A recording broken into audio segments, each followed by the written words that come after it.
Hi hello ನಮಸ್ಕಾರ. ನನ್ನ ಸಾಯಿ ಭಕ್ತವೃಂದಕ್ಕೆ ಭವಬಂಧನದಿಂದ ಮುಕ್ತಿಧಾಮಕ್ಕೆ ನಿನ್ನನ್ನೇ ಪಾಡುವೆ, ನಿನ್ನನ್ನೇ ಪೊಗಳುವೆ, ನಿನ್ನನ್ನೇ ಬೇಡಿ ಬ್ಯಾಸರಿಸುವೆ, ನಿನ್ನ ಕಾಲನ್ನು ಪಿಡುವೆ, ನಿನ್ನ ಹಾರೈಸುವೆ, ನಿನ್ನ ಮೊಂಡರಿಗೆ ಕೈಗೊಡುವೆ, ನಿನ್ನಂತೆ ಸಾಕಬಲ್ಲವರಿನ್ನುಂಟೆ ಘನ ಪುರಂದರ ವಿಠಲ ದೇವರ ದೇವ. ಈ ರೀತಿ ಹಾಡನ್ನು ರಚಿಸಿ ಮನುಕುಲವನ್ನು ಪರಮಾತ್ಮನಲ್ಲಿ ಸೆಳೆಯುವಂತೆ ಮಾಡಿದ್ದಾರೆ ಪುರಂದರದಾಸರು. ಮನುಕುಲದ ಉದ್ಧಾರಕ್ಕೆಂದೇ ಧರೆಯಲ್ಲಿ ಹುಟ್ಟಿರುವ ಮಹಾತ್ಮರು ದೇವರನ್ನು ಒಲಿಸಿಕೊಳ್ಳುವ ಸುಲಭ ಮಾರ್ಗವನ್ನು ತೋರಿಸಿಕೊಟ್ಟಿದ್ದಾರೆ. ಇಂತಹ ಜೀವಾತ್ಮರುಗಳು ನಮ್ಮ ನಾಡಿನಲ್ಲಿ ಜನಿಸಿದರಿಂದ ಶಾಂತಿ ನೆಲೆಸಿ ಆತ್ಮೋನ್ನತಿಯುಂಟಾಗುವುದು. ಆತ್ಮೋನ್ನತಿಯ ಮೂಲಕ ಸಂದೇಶವನ್ನು ಹಾಡಿನ ಮೂಲಕ ಸಾರಿ ದಾರಿದೀಪವಾಗಿದ್ದಾರೆ. ಸಂಸಾರ ಬಂಧನದಿಂದ ಸುಲಭವಾಗಿ ಕಳಚಿಕೊಳ್ಳಲು ಸಾಧ್ಯವಿಲ್ಲ.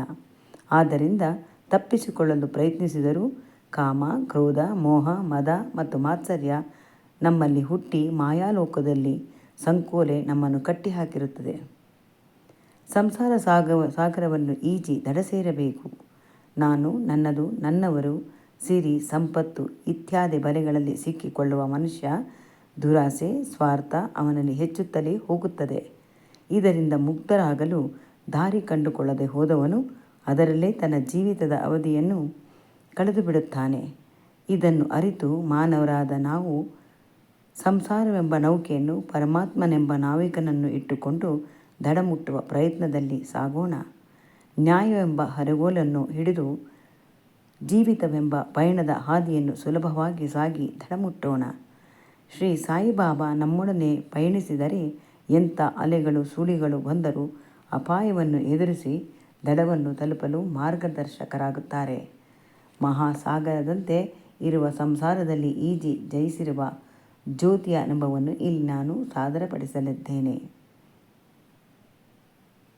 ಜ್ಯೋತಿಯ ಪತಿ ಪ್ರಕಾಶ್ ಚಾರ್ಟೆಡ್ ಅಕೌಂಟ್ ಆಗಿ ಬೆಂಗಳೂರಿನಲ್ಲಿ ನೆಲೆಸಿದ್ದಾರೆ. ಜ್ಯೋತಿಯವರನ್ನು ನಾನು ಮೊದಲ ಬಾರಿ ಸಂಧಿಸಿದನಾದರೂ ನಾವಿಬ್ಬರು ಬಹಳ ದಿನಗಳ ಗೆಳತಿಯರಂತೆ ಸಂವಾದ ನಡೆಸಿದೆವು. ನಾನು ಬಾಬನಿಂದಾಗಿ ಆಗಿದಂತಹ ಅನುಭವವನ್ನು ಚುಟುಕಾಗಿ ಹೇಳಿಕೊಂಡೆ. ಅದೇ ರೀತಿ ಅವರಿಂದಲೂ ಕೇಳಿ ತಿಳಿದುಕೊಂಡೆ. ಜ್ಯೋತಿ ಜೀವನದಲ್ಲಿ ಹಲವು ಬಗೆಯ ಸಮಸ್ಯೆಗಳನ್ನು ಎದುರಿಸಿ ಜಯಶಾಲಿಯಾಗಿ ಬಂದವರು. ಇವಕ್ಕೆಲ್ಲ ಕಾರಣ ಬಾಬಾರವರ ಕೃಪೆ ಎಂಬ ಹೃದಯ ತುಂಬಿ ಹೇಳುತ್ತಾರೆ. ಒಮ್ಮೆ ಯಾರೋ ಮನೆಗೆ ಹೋಗಿ ಬರುವಾಗ ತೆರೆದ ಮ್ಯಾನ್ಹೋಲ್ನಲ್ಲಿ ಪಾಪ ಬಿದ್ದುಬಿಟ್ಟಿದ್ದಾರೆ. ಗಂಡ ಮತ್ತು ಮಗ ಆ ಸಮಯದಲ್ಲಿ ಪಕ್ಕದಲ್ಲೇ ಇದ್ದರು.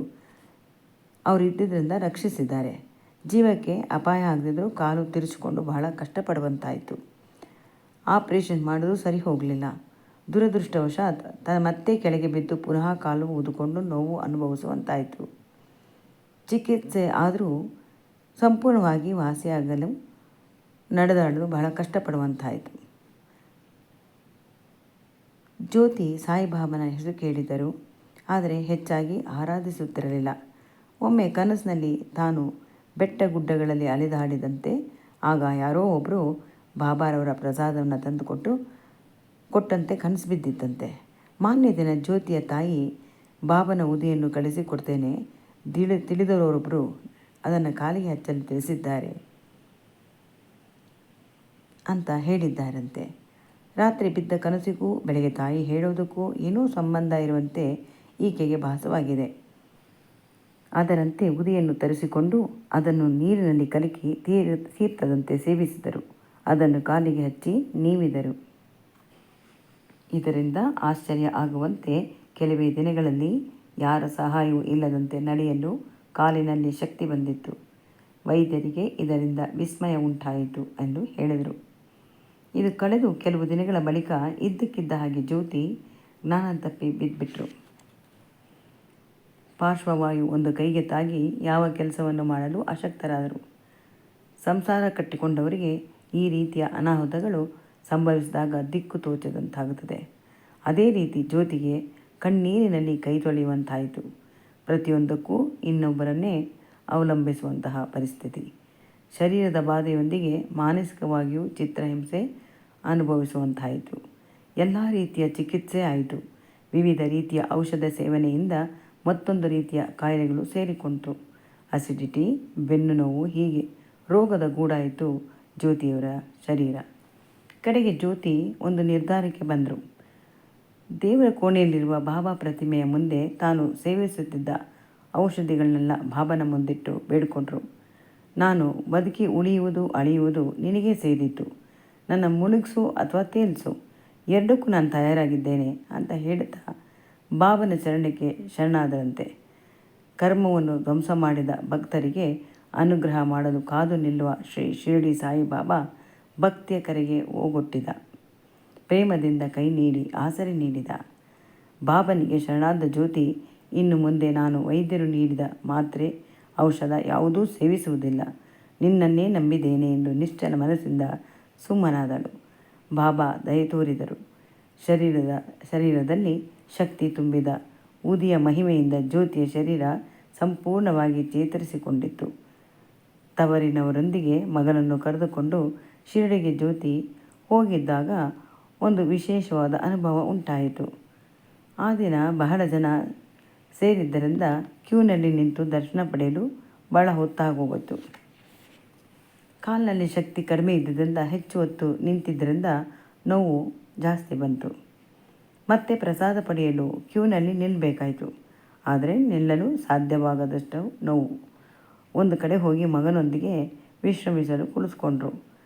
ಇವರ ಬದಿಗೆ ಬಂದ ಒಬ್ಬ ಅಪರಿಚಿತ ವ್ಯಕ್ತಿ ಕೈ ತುಂಬ ಪ್ರಸಾದವನ್ನು ತಂದು ಇವರಿಗೆ ಕೊಟ್ಟಿದ್ದಾರೆ. ಖುಷಿಯಿಂದ ಸ್ವೀಕರಿಸಿದ ಜ್ಯೋತಿ ಆತನಿಗೆ ಕೃತಜ್ಞತೆ ಹೇಳಿದ್ದಾಳೆ.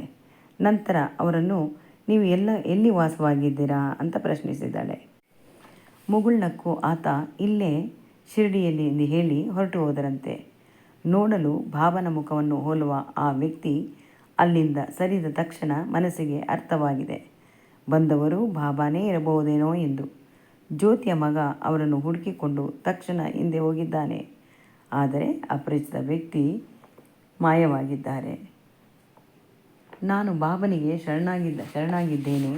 ಇದರಿಂದ ನನ್ನ ಎಲ್ಲ ಸಮಸ್ಯೆಗಳನ್ನು ಬಾಬಾರವರೇ ಸರಿಪಡಿಸುತ್ತಿದ್ದಾರೆ ಎಂದು ಭರವಸೆಯ ನುಡಿಯನ್ನು ಹೇಳುವ ಜ್ಯೋತಿಯವರಿಗೆ ಅದರಂತೆ ಬಾಬಾ ಅವಳಿಗೆ ಏನೇ ತೊಂದರೆ ಬಂದರೂ ಮುಂದೆ ನಿಂತು ಸಮಸ್ಯೆಯನ್ನು ಸುಲಭವಾಗಿ ನಿವಾರಿಸ್ತಾ ಇದ್ದಾರೆ.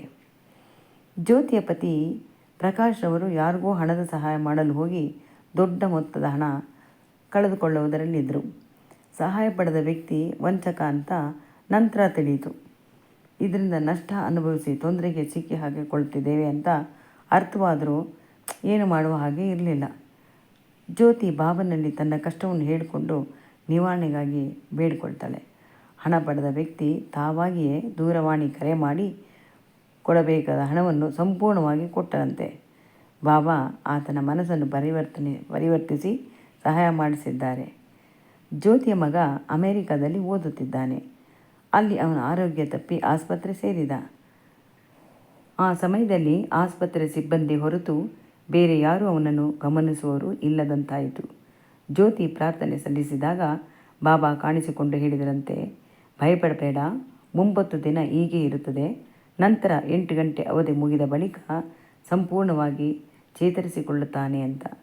ಹೆತ್ತ ಕರುಳಿಗೆ ಮಗ ದೂರ ದೇಶದಲ್ಲಿ ಅನಾರೋಗ್ಯದಿಂದ ನರಳುತ್ತಿರುವಾಗ ಯಾವ ರೀತಿ ಸಂಕಟದಲ್ಲಿ ತೊಳಲಾಡುತ್ತದೆ ಎಂದು ನಾವು ಊಹಿಸಬಹುದು. ಆಸ್ಪತ್ರೆಯಲ್ಲಿದ್ದು ಚಿಕಿತ್ಸೆ ಪಡೆಯಬೇಕಾದರೆ ಶರೀರದ ಉಲ್ಬಣವಾದಾಗ ಇಂಥ ಸಮಯದಲ್ಲಿ ಶರೀರದ ಬೇನೆಯೊಂದಿಗೆ ಮಾನಸಿಕವಾಗಿಯೂ ವೇದನೆ ಅನುಭವಿಸುವಂತಾಗುತ್ತದೆ. ಸಾಂತ್ವನ ಹೇಳುವ ವ್ಯಕ್ತಿಗಾಗಿ ಮನಸ್ಸು ಹುಡುಕಾಡುತ್ತದೆ. ಭರವಸೆ ಕೊಟ್ಟ ಬಾಬಾ ಜ್ಯೋತಿಯ ಮಗನನ್ನು ಸಂಪೂರ್ಣವಾಗಿ ಆರೋಗ್ಯ ಹೊಂದುವಂತೆ ಮಾಡಿದ್ದಾರೆ. ನಾವು ಮಾಡಿದ ಕರ್ಮ ನಮ್ಮನ್ನು ಬೆನ್ನಟ್ಟಿ ಮರುಜನ್ಮದಲ್ಲಿ ಬಂದು ಕಾಡುತ್ತದೆ.